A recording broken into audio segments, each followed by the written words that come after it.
August क्रांती दिनाचे औचित्य साधून दिल्लीतील आर्मी बेस कॅम्पमध्ये सिंदूर महारक्तदान अभियानाला उत्स्फूर्त सुरुवात झाली आहे। महाराष्ट्रातून दिल्लीमध्ये दाखल झालेल्या पैलवानांसह नागरिकांनी रक्तदान करून देशसेवा आणि समाज बांधिलकीचा संदेश दिलाय। शिवसेनेचे मुख्य नेते आणि उपमुख्यमंत्री एकनाथ शिंदे तसेच खासदार डॉक्टर श्रीकांत शिंदे यांच्या नेतृत्वाखाली महाराष्ट्र क्रीडा सेनेचे मुख्य चंद्रहार पाटील यांच्या पुढाकारातून या अभियानाचे आयोजन करण्यात आले आहे।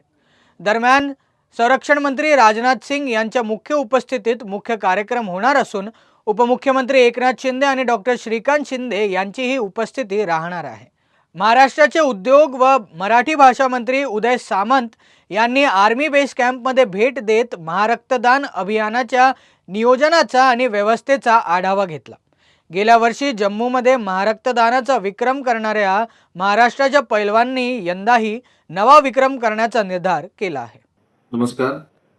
सर्वप्रथम मी क्रांती दिनाच्या सर्वांना मनपूर्वक शुभेच्छा देतो आणि क्रांती दिनाचं औचित्य साधून शिवसेनेचे नेते मुख्य नेते आदरणीय एकनाथ शिंदे साहेब, शिवसेनेचे संसदीय गटनेते श्रीकांत शिंदे यांच्या नेतृत्वाखाली दिल्लीच्या बेस कॅम्प हॉस्पिटलमध्ये 1200 पैलवान आज रक्तदान करणार आहेत आणि त्या रक्तदान शिबिराला आत्ताच सुरुवात झालेली आहे।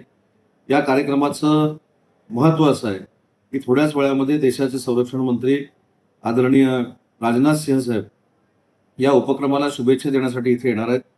त्यांच्यासोबत शिवसेनेचे मुख्य नेते एकनाथ शिंदे साहेब, श्रीकांत शिंदे साहेब देखील असणार आहेत आणि या उपक्रमाला माननीय संरक्षण मंत्री भेट देत आहेत।